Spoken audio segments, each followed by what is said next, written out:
We optimize hydration, movement, supplements, and sleep, but most people completely ignore the air they're breathing. And when your air is off, your body feels it first. The Blue Signature Air Purifiers by Blue Air quietly remove airborne pollutants, odors, smoke, and allergens, supporting deeper sleep, better recovery, and clearer focus. It's the most customizable air purifier you can get, with exclusive accessories designed to fit your space and your style. Visit blueair.com and use code SIGNATURE30 to elevate your wellness routine. Tyler Reddick here from 2311 Racing.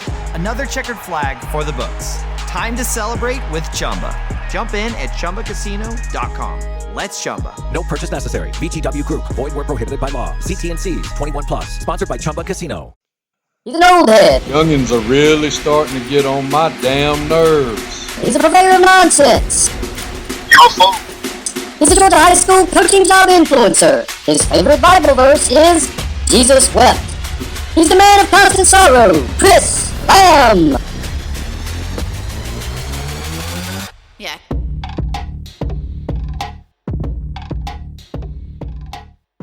Welcome to Sun Coaches Podcast, and today I've got a very special guest to me. He was the first boss I ever had. He's a legend in the state of Georgia. He's retired now from coaching. He's stepped down from being, he was the president of GACA at one time. Coach Bobby McAllister, thanks for being with me. Chris, glad to be here. Well, Coach, how did I know you went to Georgia. You played golf at Georgia, didn't you? No, I didn't. I played golf at South Georgia my first 2 years. Okay. Played golf at South Georgia and then got married and went to Georgia. And at that time, we were in the quarter system. And so I went to work since I was married to get out of Georgia as fast as I could. So I was taking like 23 hours a quarter. And so I finished the last 2 years in about a year and a quarter so I can go to work. And but my golfing was at South Georgia. Okay. And when you came out, you just started coaching when you came out. 1970, went to Coffee Junior High School. John Stevens was the head coach. Really? John hired me, and I coached, started at Coffee Junior High School. Was there for 2 years. Where'd you go after that? Went to Ware County. Jesse Dice had been at Fitzgerald, and Jesse got the Ware County job, and he gave me my first varsity job. I was coaching the defensive backs at Ware County. How long did you stay there? 2 years, and then I got the head coaching job at Telfair County. Really? In 74, and I wasn't 25 years old, so I didn't know anything. So you started coaching at 20. You graduated and were coaching at 21. 22. I was 22. Really? Yeah. I didn't know that. Yeah, and I probably shouldn't have gotten the head coaching job. Maybe they just needed somebody. I don't know. But when you're young like that, you think you know a lot, but you didn't. I didn't know anything. But what I did know, I coached the devil out of it. So at Telfair, your first head coaching job, how many guys do you have on staff? Do you remember? About 3. Did you just coach football, or did y'all have to coach everything back then? No, I coached football and I coached golf, and didn't have to coach track or baseball or anything. We had that. But on the football staff, there was either 3 of us or 4 of us. I can't remember right now. One of the very big staff. So how did y'all do? I mean, we were 4-6 that year, and then I left and I got the head coaching job at Troup County. I stayed here 1 year at Telfair, but as it rolled back around in 1989, I got hired again at Telfair. I remember that. Now I wanted to talk about Troup because DT said you were his high school football coach, yeah, David Thrower. And we were not very good. That didn't have anything to do with David. Number one thing was we were in a region that had Woodward Academy, and Lakeshore at the time was one of the top schools. Fayette County, Charlie Winslet was at Fayette County at the time, in the same region. And so... and that was back when just the top 2 went, right? That was back when the region champion... Or just the region champion went. So just one team went. So you could have been 9-1 and stay at home. There was a lot of things that happened like that, and especially I remember this and this is one of the reasons why it changed. I remember that Cairo in Worth County, when Milt was at Worth County, Milt Miller was at Worth County, they both tied at 91. It became a region vote in a popularity contest. A vote. A vote. The region voted who was going to go into the playoffs. And so, depending on who you liked and who you didn't like, it was a little bit different back then. But my years at Troop was very tough, and but I learned a lot. You know, when things are tough, if you don't learn anything, I learned how to coach, what things to do and not do. And at the time, it was very tough on me mentally. But as I went on and stayed in coaching and everything, and I would go back and see some of the mistakes and everything, but it still gets back to this, and no matter what, you got to have players. And the one thing that I learned in my 31 years of coaching is I would not mess up good players, and I couldn't coach bad players. And so that was the main thing. If you have a good one, just let him be good. Yeah. Not overcoach him. So after Troop, where did you go after that? I went to Oglethorpe County, and then I got out of coaching for a year and moved back home. Because you're originally from Elberton, right? I moved back to Elberton. And then I stayed out of coaching for a year and went to Madison County as defensive coordinator. And I stayed there. Who was your head coach there? Van Rowe was the head coach. When I got there, Van had been the assistant coach, and the head coach had left and gone to North Gwinnett. And so Van got the job, and he hired me as defensive coordinator, and I stayed there 3 seasons. And then I got out of coaching again and bought a granite business in Elberton. And I thought, you know, you're going to make a whole lot of money and be rich and have boats and cars and all that kind of stuff. And I learned more being in the business world in a year and a half than I ever did in school about coaching. The only thing I can tell you is I thought 4th and 1 on the goal line was pressure, but pressure is when you don't have money in the bank and it's 12 o'clock payroll to be paid. And but you know, all of that helped. That when finally I decided that I was going to go back into coaching, and that's when I got came back to McRae. When was Katie born? She was born in '79. Okay, so you were at Oglethorpe then? Okay. I was at Oglethorpe, and but you learn a lot with all that, and so I look back on my coaching experience, and one of the things that happened is after the granite business deal, I decided that when I got back into coaching that I was not going to worry about a whole lot of things that I used to worry about, really get involved with the Coaches Association and not just do what the community needed for you to do, because at Telfair County, we couldn't do some of the things that they could do in Hazelhurst or Dublin or whatever. You had to do what McRae would do, and that's what I decided to do, and it worked out fine. Yeah, y'all had a great run. We did. We had a real good run. Of course, really excited about what happened this past year with Telfair. I mean, going to the semifinals, that was the best year that they had ever had. Was in '93. We went to the quarterfinals. We were 12-1, but this year, them going to the semifinals was really exciting. I know for Telfair, exciting for me to see, because it'd been over 30 years since that team. Yeah, and Coach Burleson's a really good dude. Yeah, Matt's a good guy. He's been here, 12 or 13 years in Telfair. He's really invested. Really great, yeah, and that's super. So my career was, the early part of it was not very satisfying, but the last 16 or 17 years I had ups and downs, but I was very fortunate at Telfair, and then, of course, real fortunate to go to Worth County, and we had some good years at Worth County, and then I finished up at ECI, and then it was time to put the ball down. So in all of your travels and all of your times, you know, who would you say was the best one you ever coached, or some of the best ones you ever coached, players? Well, the best player I ever coached was LaFonso McLean from Telfair County, because he was the defensive player of the year in Class A in '93. And he went to Auburn.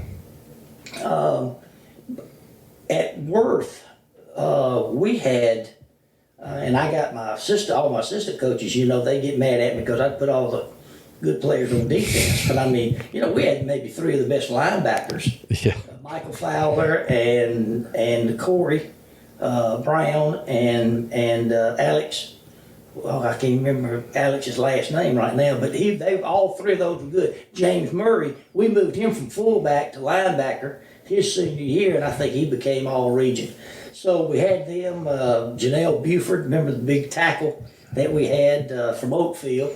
He was really good, and so those players had some really good players, but LaFonso was probably the most outstanding.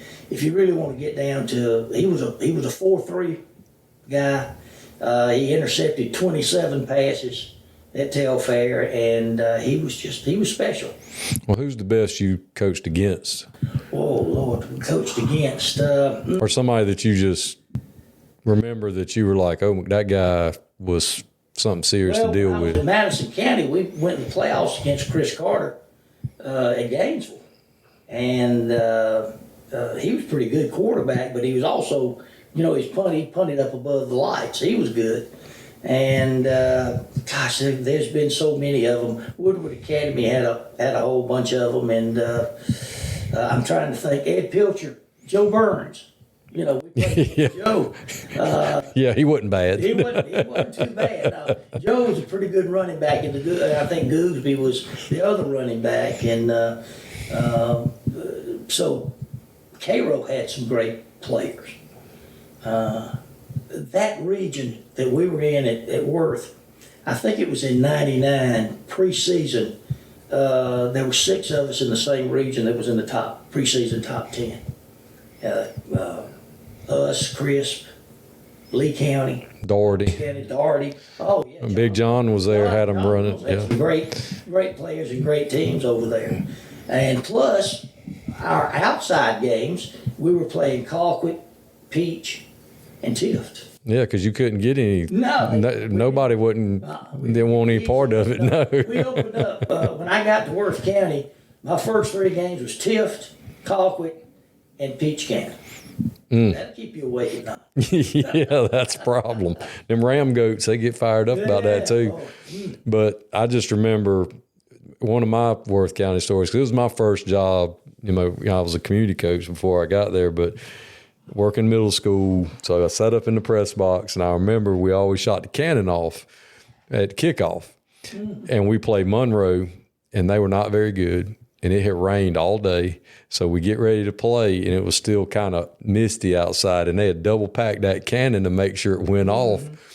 So we kicked the ball off, and you could hear the play-by-play guys, and the cannon didn't go off.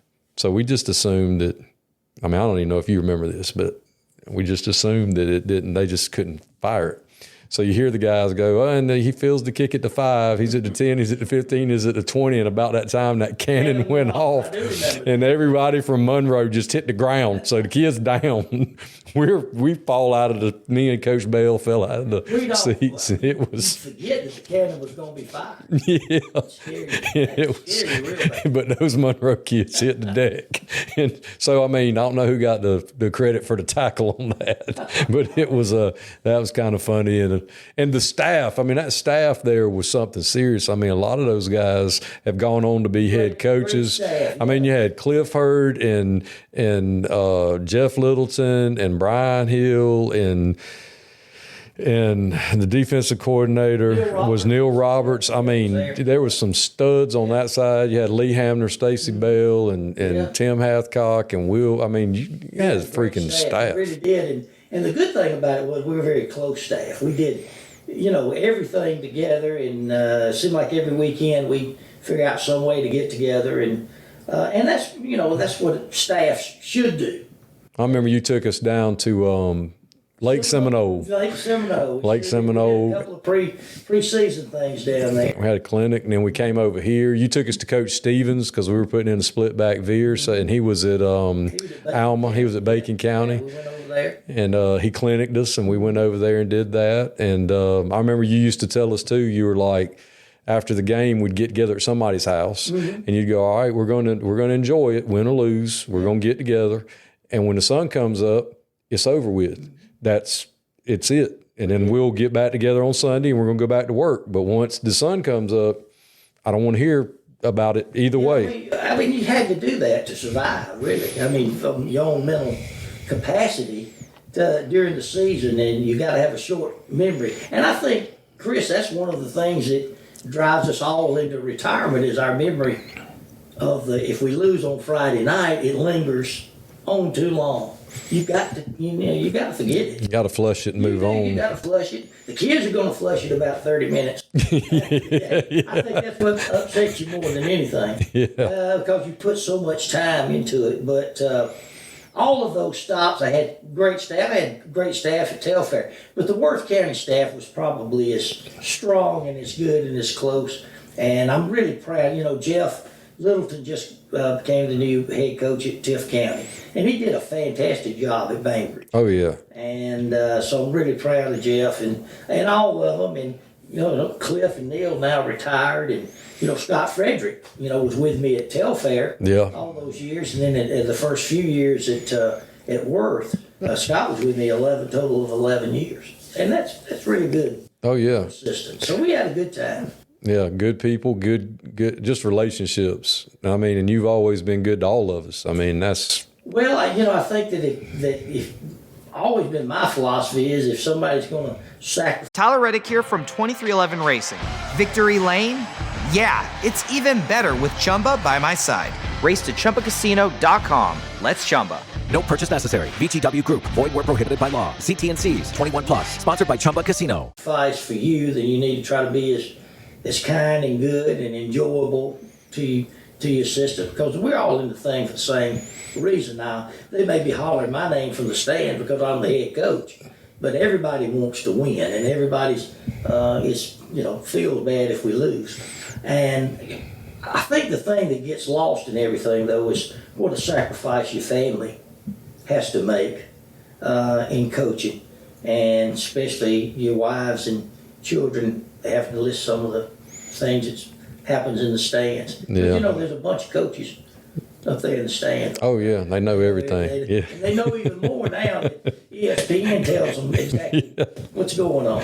And then I remember, you took me to my first GACA coaches clinic, and it was Atlanta, and I was your driver, and we show up, and it was on the south side, right by that Ford plant, and the marquee said, "Welcome GACA and AAS."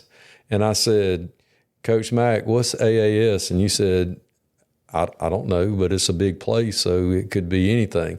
So we came around the corner, and the AAS was the Atlanta Area Swingers. Yeah. So they're all out in the pool that was quite a clinic. doing crazy and whatever. And you stopped and you reached in your pocket and grabbed a bunch of money, the play money, and you handed it to me and you said, "Chris, go get beer," or whatever. You sent me to go to the store, get whatever you can get with this. And then you got your flip phone out and you said, don't leave yet. And you called Miss Peggy and you said, "Peggy, you're not going to believe this, but Chris is standing here next to me, so I want you to hear it from me, but you are not going to believe who they've got up here with us." And I was like, this is quite the mix of humans to have in one place. There's a lot of GACA stories, but that's probably one of the rarest. I was like, how in the world? So it's my very first clinic, and I'm like, this is awesome. Yeah. This is how it's going to be all the time. Every year. But I mean, they were doing their own thing, and we were doing our own thing. So it's not like we crossed paths, but it was just interesting. Back when in the summer, we would just about have that clinic and go in season started about the next Monday. Oh, yeah. We'd be at practice. Yeah, and we did the rules clinic then, and you made us all go, which was great, and we got to learn. And one of the things that I loved about you is you didn't make us go to anything. You wanted us to be there to fellowship, to meet people, and you would take us around and introduce us to people. And you were like, "Well, if you want to go to a session, go. I mean, you're going to do what I tell you to do, and you're going to learn what we do. But if you want to go learn something, go." Where some of these guys make their guys go sit down and do all this stuff. And to me, that just meant the world, because that's where I started networking and meeting people. Well, I mean, that's the main thing, is meeting people. I know, and going back to that staff too, I got to mention, I guess one of the better offensive line coaches I ever had was David Nard. Yeah. You know, I hired David when he had hair. He interviewed with me, and I called him back up and offered him the job. And when he was interviewing, he had a full head of hair. And when he showed back up for the job, he was bald-headed. He'd shaved his head. So, but David did a great job, and he was. He called me up this winter and wanted to know if I was going to the Nike clinic. And I said, why would I go to the Nike clinic? I don't have a team.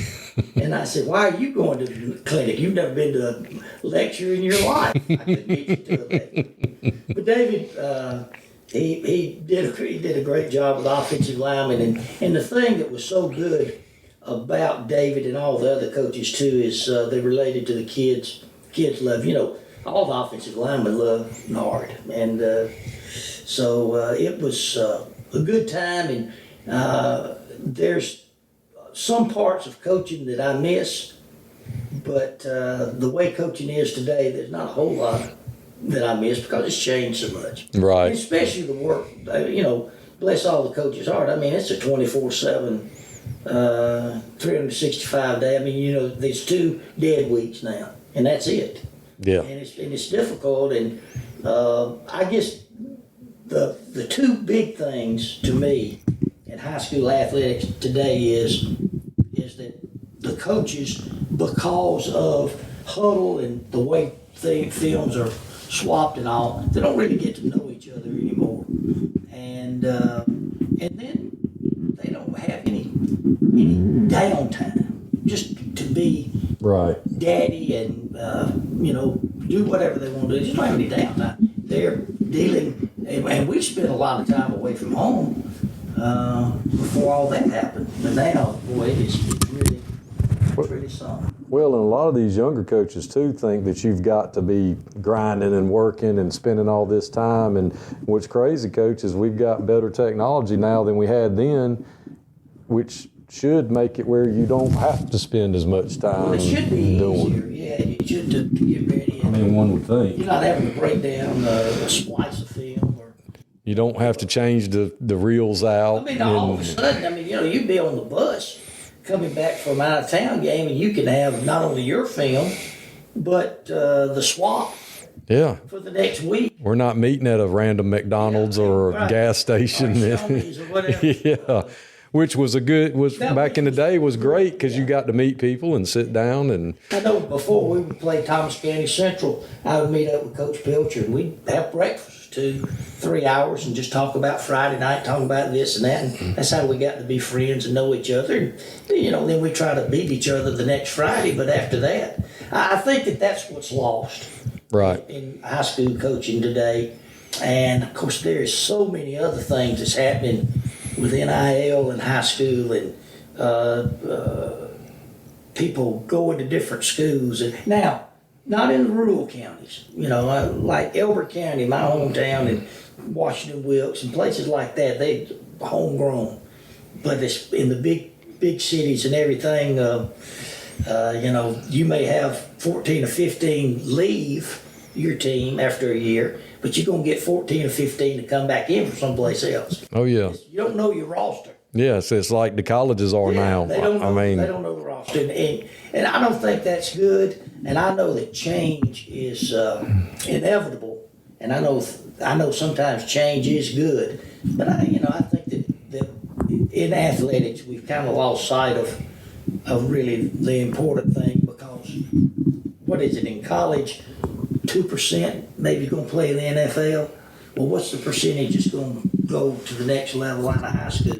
That old 160-pound guard that comes to the weight room every day, working out, he's going to be loyal to his school. He's not going to go anywhere. He may come back and be principal or superintendent or whatever.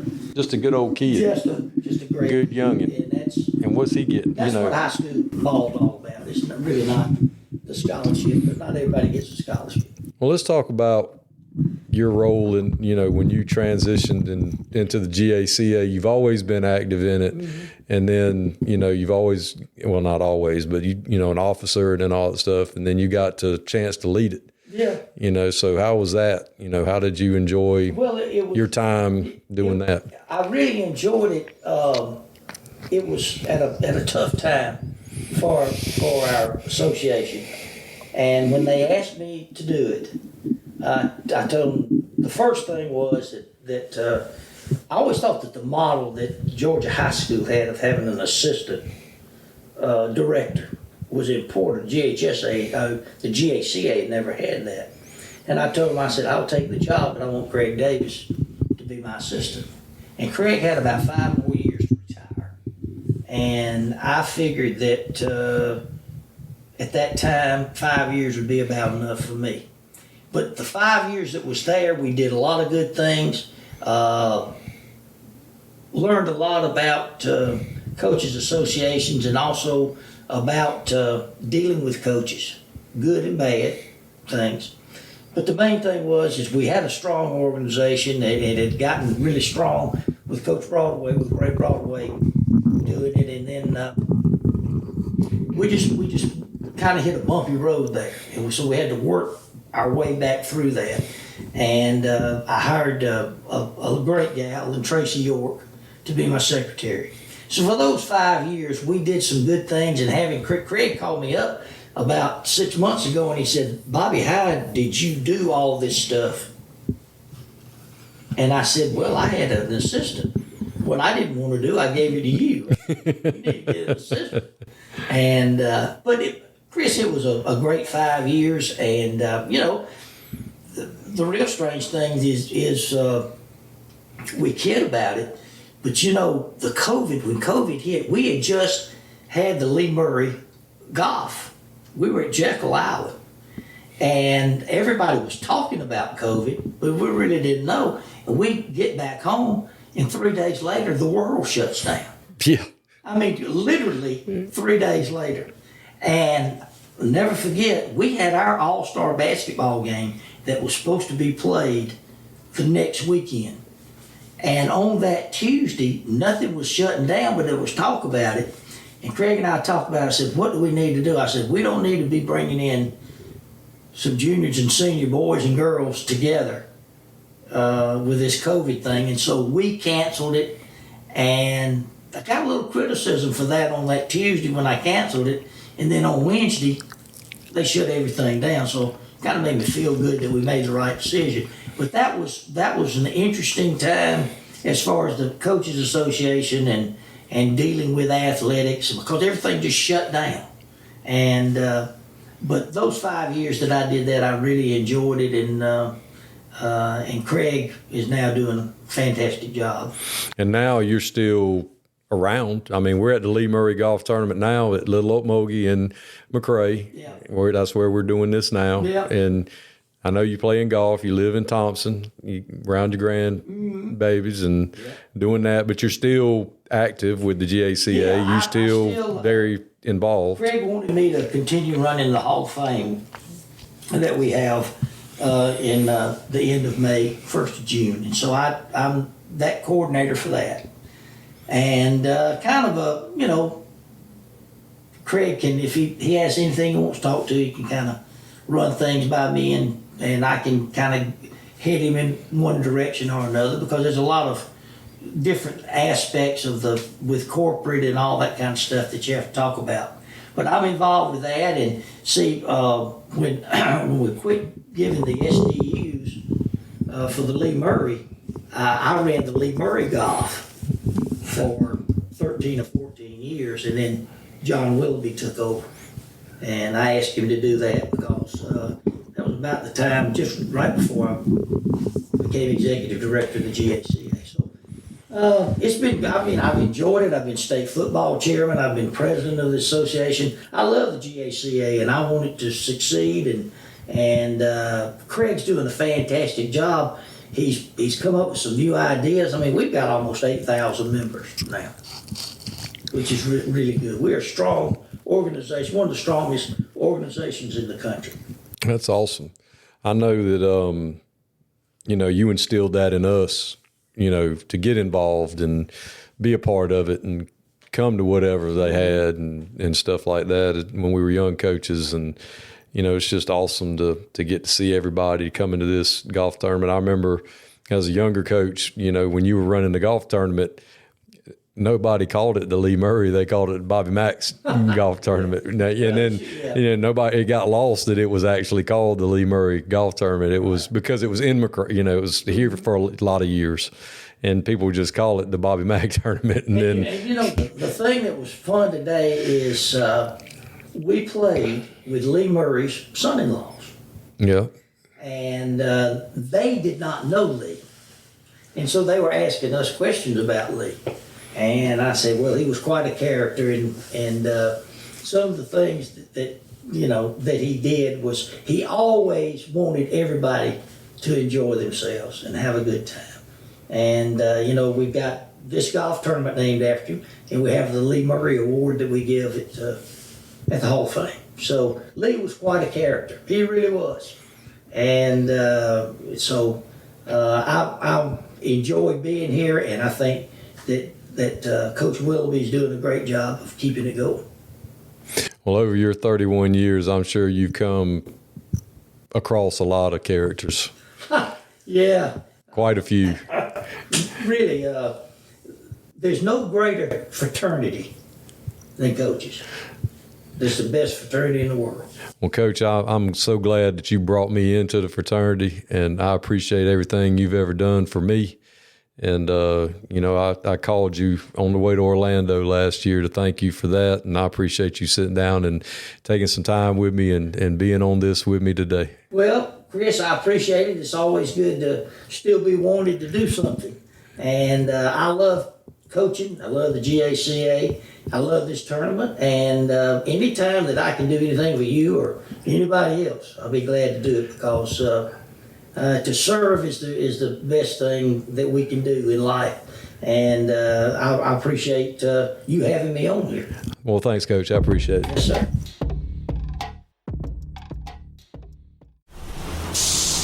Bubba Wallace here from 2311 Racing.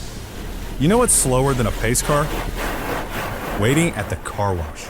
That's when I fire up Chumba Casino. It turns those slow minutes into fast fun. With new games every week, you'll never get bored.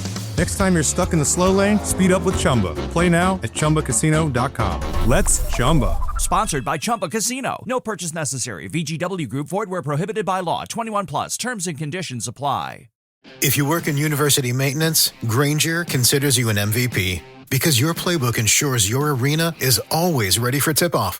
And Grainger is your trusted partner, offering the products you need all in one place, from HVAC and plumbing supplies to lighting and more. And all delivered with plenty of time left on the clock, so your team always gets the win. Call 1-800-GRAINGER, visit Grainger.com, or just stop by. Grainger, for the ones who get it done.